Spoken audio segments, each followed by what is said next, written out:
Greetings! Part 2 of data number 2, using data psychologically. This is where I found things to be a little bit uncanny. And I'm giving you examples from the 2009 Stanley Cup Finals, Pittsburgh versus Detroit. Now, one of the reasons I want to do that is because it's the best hockey in the world, the most intense hockey in the world, with the best officials working those games. What better example could I take from that? The thing is that that's the best hockey with the best officials. You're going to find that there was a lot of similarities down through all the ranks that I've looked at and observed. I've done the NHL analysis, the most intense, right? And analyzing NCAA and high school, not as much. Most of my data comes from the NHL. So let's look at the 2009 Stanley Cup Finals. On average, there was 55 shifts in these finals. Okay, so a little less than a minute. So they had longer shifts than usual. Therefore, most shifts were 80 seconds. So that's being sharp for just about a minute and a half at a time.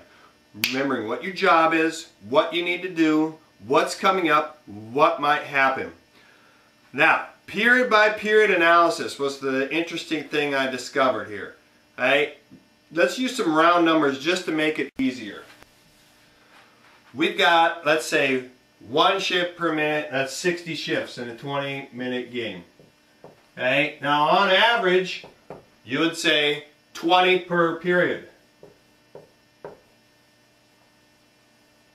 20 per period.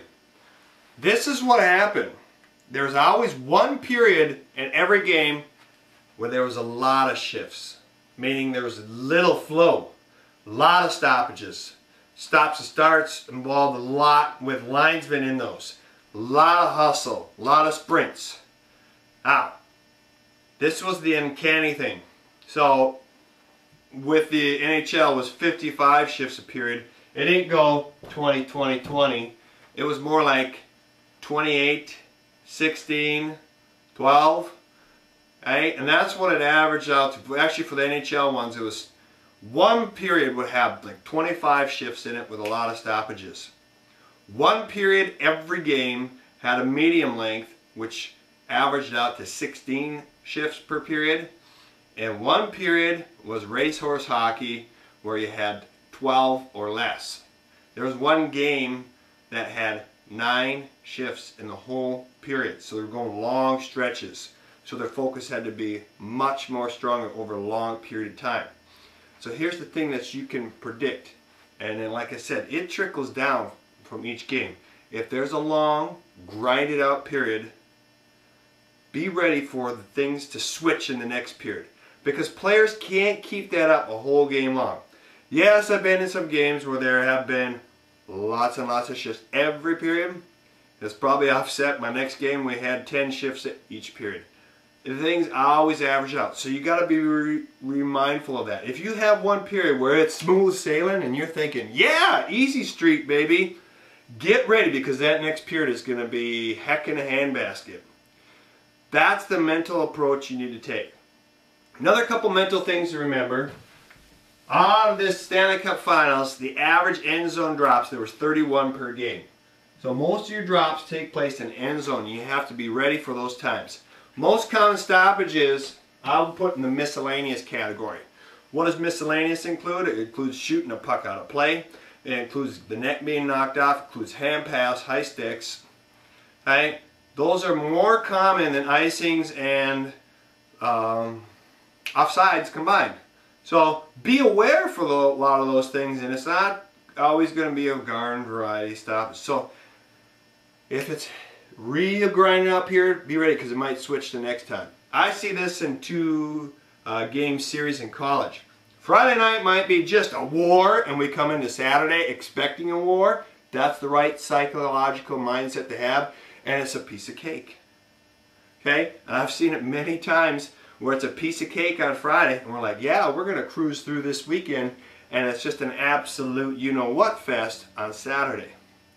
That's just how it works. So you got to be prepared for that from game to game. Even in juniors, you might have 2-game series where a team travels from a long distance. Just be ready for it.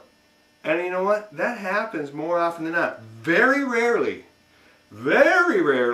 is there an all-out war one night and an all-out war the next night. Because the players can't keep that up. And they know it too. It takes a lot of work and energy. Now, the last thing I'm going to talk about psychologically is a little bonus. And that has to do with our fitness contest. You've entered it, you're involved in it, and I really hope you're doing what you said you were going to do. Because this is all about being mentally sharp and having the confidence. If you grind it out through this contest and you do these workouts 6 days a week and really transform yourself, okay, it's not a one-time shot. This is a habit transformation. That's why all the eating I do, I've been doing it for 7 years now. It is a part of me. It's second nature. The ingrained want and desire to make myself better physically is a habit that's transformed. If you look at this as a one-shot, one-time fix-all, you're going to be very sorry, okay? Because you're going to go right back to your bad habits. Transform yourself, be more confident, take it on the ice. So when you hit that ice, I'm not embellishing, you will feel 10 foot tall and bulletproof. And that does a lot for your confidence in your calls, your positioning, your skating, your hustle, your presence, mechanics. Everything gets affected by that. So remember that.